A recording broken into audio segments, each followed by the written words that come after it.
Buenas tardes, ¿cómo están? Mi nombre es Marcela Gómez Mendoza y vengo como representante de la iniciativa La Siempre Vivas Escuela, que es una iniciativa de pedagogía feminista para la creación de gestorias. Bueno, estoy desde Bogotá, desafortunadamente tuve que cancelar mi viaje a Medellín, pero pues quiero comentarles que nuestros canales de comunicación están abiertos. Al final pues los voy a mostrar por si alguna quiere generar pues la oportunidad de generar un diálogo, un puente, algún vínculo, pues ahí estamos. Bueno, primero quiero presentarme. Yo soy antropóloga y inicié este camino de la pedagogía feminista y enfocada particularmente en lo popular hace 11 años. Si miran esta foto fue, digamos que una experiencia que yo les siento mucho agradecimiento porque fue hace un voluntariado que hice de inmersión profesional en la ciudad de Guayaquil. Desarrollé un proyecto que se llamaba Nosotras las Mujeres del Noroeste de Guayaquil y fue la primera vez que tuve la oportunidad de hacer un proceso pedagógico solamente con mujeres. Fue un proceso de autorrepresentación a partir de fotografía participativa que luego se volvió una exposición. Entonces, para mí esa experiencia fue vital porque ahí tuve la convicción de que era mi camino de vida, que era mi vocación. Entonces, desde ahí, pues, hago toda mi apuesta personal y política por seguir. Bueno, ahí les muestro, este es el logo de las Siempre Vivas y pues para mí es muy emocionante contarles que cumplimos un año el mes pasado, entonces nuestro primer año, y contarles, y bueno, quiero contarles de dónde emerge esta iniciativa. Esta iniciativa emerge bajo la pregunta de dónde están las mujeres en la historia, y una pregunta pues que nos hemos hecho un montón, cantidad de mujeres, ¿no? Y digamos que pues ya sabemos la respuesta, pues que en una historia tradicional pues es eminentemente patriarcal y pues no, en esos relatos no vamos a estar, entonces aprovechemos para construir otros relatos, para reclamar y para ejercer nuestro derecho a crear nuestra propia historia, para hacer otras historias narradas desde nosotras mismas, con nosotras, ¿no? Entonces, desde ahí la apostamos, tenemos como parte de nuestra genealogía, como parte de nuestras memorias, las iniciativas y movimientos feministas que se enmarcan dentro de la categoría de Herstoria, pues que es una categoría que emerge en los años 70 como esa crítica a la historia oficial. Entonces, digamos que desde ahí es nuestro primer impulso y creo que también tiene mucho que ver en estas iniciativas que son iniciativas de pedagogía y de creaciones, ¿cómo las vamos a crear? Entonces tiene que ver mucho con nuestras apuestas éticas, políticas y pedagógicas, ¿no? ¿Cómo las vamos a crear? ¿Qué temas vamos a abordar?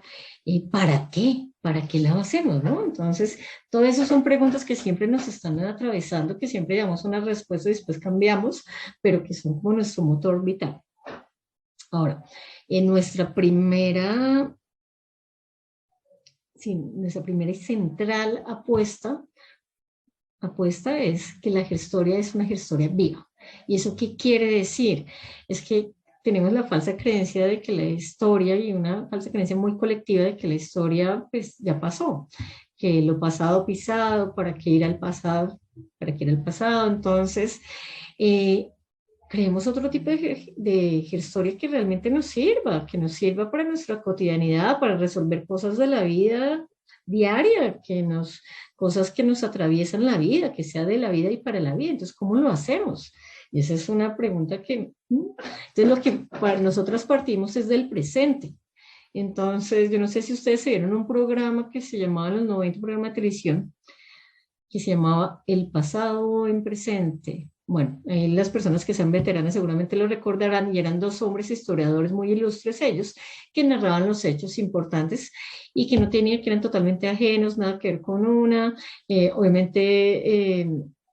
Obviamente uno tenía que aprendérselo porque hacía parte de nuestra identidad, bla, bla, bla, bla, bla, pero el cuento es que era cómo traían el pasado al presente. Entonces nosotros decimos, no, es al contrario, ¿no? Es como desde el presente traemos al pasado. Traigamos desde el presente el pasado a ver qué nos dice para comprender las cosas que nos pasa el presente y porque bien nos lo han enseñado las ciencias sociales y los estudios culturales, los presentes son podemos ver las huellas y podemos ver las manifestaciones de esas construcciones sociales e históricas que están ahí. O sea, hay un montón de reproducción de cosas, de símbolos, de prácticas, de mandatos, podemos verlo ahí, ¿no? Entonces estamos construyendo, le apostamos una gestoria viva que sea desde el presente que nos ayude, que nos ayude en estos presentes. Bueno, esa es una. Y la otra, pues, como estamos construyendo gestores, pues bien se sabe que el sujeto principal son las mujeres, ¿no? En su diversidad y pluralidad. Entonces, ahí lo que hacemos es explorar las feminidades, pero las feminidades como una experiencia. ¿Y qué quiere decir como experiencia? Quiere decir que no es, que es algo que tú narras desde la emocionalidad, desde la corporalidad, que tú narras desde la forma en que te has relacionado, en la forma que amas, ¿sí? Entonces, que es algo que tú encarnas, son conocimientos encarnados, experiencias encarnadas.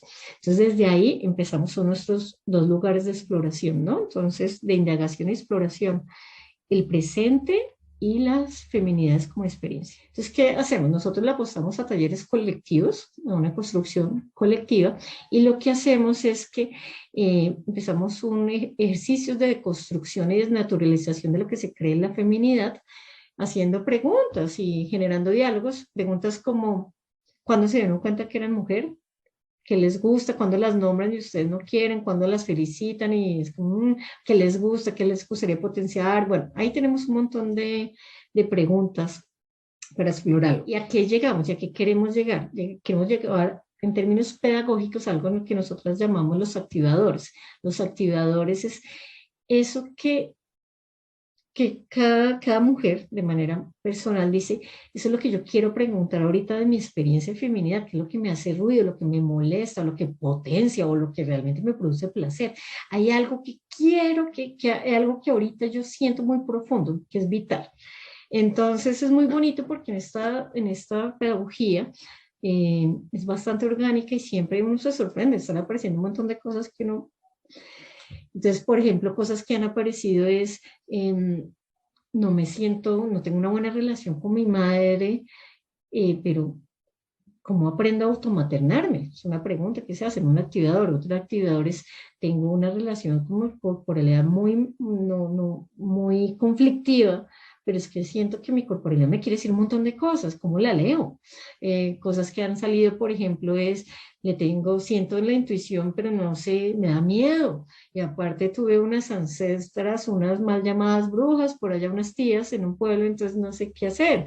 Otras es, yo soy creadora, soy artista, pero pues siempre fui la oveja negra de la familia porque siempre me tacharon de rara y porque la creación era de hombres.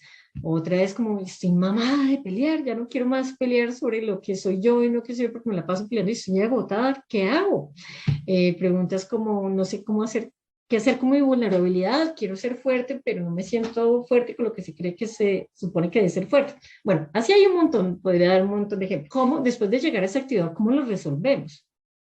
Y ahí viene nuestra metodología de la creación de fotorrelatos. Es con esta metodología de creación de fotorrelatos se hace a partir de archivos emocionales, archivos personales, que son las fotografías de los álbumes o esas fotografías que cuelga la mamá ahí en las paredes, ¿no? Los fotorretratos. Entonces, de ahí es que empezamos a explorar y empezamos a explorar los caminos de indagación a partir de esas fotografías, preguntándolos a nuestras ancestras, como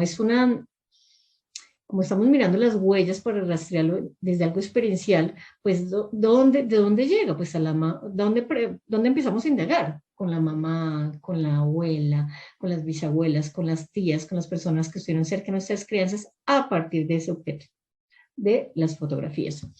Entonces es muy bonito porque a partir de que se empiezan a indagar, la necesidad de transformar o de sanar o de hacer justicia como de todo ese sistema de mujeres de la familia, dice, esto cortó, el sistema patriarcal cortó toda esta herencia que yo tenía y la reclamo, o ya no quiero que siga repitiendo esta violencia que es muy fuerte, o quiero recuperar mi voz. Entonces empieza una necesidad de o reparación, transformación, o de justicia, o de sanación, o de potencialización, y eso es lo que se va dando en el camino. Bueno, entonces, si ustedes miran ahí en esta fotografía, pues ahí estamos haciendo eh, fotorrelatos, sí, y lo hacemos mucho desde la escritura creativa, mucho también es preguntarse por qué metodologías hacerlas, ¿no?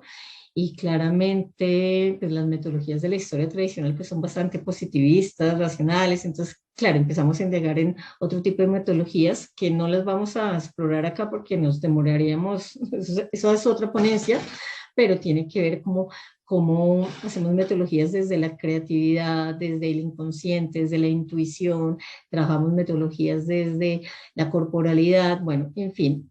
Y ahí empiezan a surgir los fotorrelatos. Creo que algo muy potente es ver también cómo muchas de las mujeres empiezan a comprender a estos personajes, empiezan a entenderse que son sujetos históricos, que no solamente son, o sea, llegan con una visión personal al taller, cuando pasan a lo colectivo se dan cuenta, lo que dicen muchos psicólogos sociales, se dan cuenta que son lo que significa desprivatizar las emociones y que lo que me pasa a mí también le pasa a muchas otras, y después se dan cuenta que son seres históricos y al verse como seres históricos también empiezan a darse cuenta de la importancia de la contextualización, y en eso quiero ser muy reiterativa, porque no es lo mismo decir que una ama de casa no tenía nada interesante que contar, que simplemente era una ama de casa, a entender que había todo un sistema social, por ejemplo, como la maternidad obligatoria, como la potestad marital, etcétera, etcétera, etcétera, que no permitía desarrollarte. Tus condiciones de posibilidades, ¿cuáles ser? Entonces, no es lo mismo no ser a entender las condiciones de posibilidad. Y eso cambia mucho la percepción sobre lo que son nuestras ancestras y nuestros legados. Entonces, por ejemplo, han pasado particularmente con muchas mujeres que son nombradas en las familias como malas mujeres, las ovejas negras, que es, entonces particularmente una que sale muchísimo son las malas madres, y claro, no es lo mismo entender que ella regalaba a sus hijos, y terrible esa madre, a entender que existía la maternidad obligatoria, cómo era la sexualidad, a las posibilidades que había de autonomía económica. Entonces cuando se entiende eso es como, claro, ya empieza otra emocionalidad, ya surge otras cosas, ¿no? Entonces, la importancia del contextualizar es en términos pedagógicos, es político. Cuando descontextualizamos es que todas las creencias, todas esas falsas creencias se reproducen y se borra todo la opresión y las violencias en las cuales se ha amparado el sistema patriarcal. Entonces, siempre mirar cuáles han sido las condiciones de posibilidad que nos atraviesan, ¿no? Que nos han atravesado. Entonces, eso es lo principal. Y bueno, contarles que tenemos dos talleres, acá estos son nuestros talleres, estos son los dos talleres básicos, el de biografías, es un poco el que les he relatado, también tenemos el de álbum de familia, esos son donde salen los temas básicos, donde aprendemos la parte metodológica de leer las fotografías, de narrarnos, bueno, en fin. Y de ahí hay unos temas que se reiteran y se generan como los nodos, los grandes nodos, y de ahí sacamos talleres particulares, como por ejemplo los que están ahí a continuación. Por ejemplo, en Lola, la tía rara, siempre salen todas las mujeres raras, que son las aborteras, las lesbianas, las trans, las malas madres, en fin, las madres solteras, la histérica, las brujas, bueno, ahí salen un montón. Entonces, ¿qué hacemos con esas rarezas, no? Entonces, al taller de Narrando los méritos de mis ancestros, que justamente todo eso que se ha borrado, y que, digamos, ahí reclamamos gran parte de nuestros linajes. Está el otro taller particular que hemos hecho, el de la buena mujer a la bruja, que ahí sí vemos muy claro todos los mandatos de género que construyen esa buena mujer y cómo pelean y toda esa confrontación con lo que supuestamente es la bruja. También tenemos este taller, que este taller es muy bonito, un 2 3 por mí, Infancias Reveladas, que fue un taller en convenio con la colectiva Archivo Lésbica de Medellín, y fue un taller que empezamos a mirar, bueno, cuáles son las memorias de la niñez, las memorias de las niñas, pero desde la mirada de mujeres lesbianas. Entonces, ahí es la experiencia de sus infancias, ¿no? Es bien bonito ese taller. Y bueno, estos son los que hemos hecho. Como les contaba, un, pues llevamos un año y en eso quería contarles pues qué celebramos. Ahí les pongo la diapositiva y pues celebramos que logramos una apuesta pedagógica feminista por relacionar lo personal, lo colectivo y lo histórico, sabiéndonos únicas, manadas y gestóricas. Celebramos en ese primer año pues haber logrado diseñar, concretar y practicar una metodología feminista, creativa y participativa basada en la co-creación de fotorrelatos. Hemos diseñado y desarrollado pues 6 tipos de talleres diferentes. Hemos realizado talleres presenciales en la ciudad de Bogotá, Cali y Medellín y hemos desarrollado alrededor de 12 talleres. Han participado alrededor de 120 mujeres, ahorita llevamos 128. Y sobre todo hemos realizado varias alianzas que han sido muy potentes, uno con la colectiva Archivo Lésbica, que les contaba de Medellín, otro con la Universidad Jorge Tadeo Lozano, otro con la Escuela para la Libertad de Mujeres de Oaxaca, y pues y sobre todo pues hemos disfrutado y hemos construido un montón de gestorias que también quería contarles pues que ya tenemos nuestra primera compilación de gestorias que nos emociona mucho. Si alguna la quiere tener, nos puede escribir, se las pasamos. Y con esto finalizamos agradeciéndoles y diciéndoles pues que ahorita tenemos como el gran reto de ya queremos generar más procesos. Ahorita tenemos talleres solamente, talleres únicos y queremos ahorita generar procesos y pues estamos a la búsqueda de alianzas, de posibles alianzas. Entonces ahí les dejo la inquietud. Muchas gracias por la atención y quedamos atentas frente a lo que ustedes quieran generar como diálogo.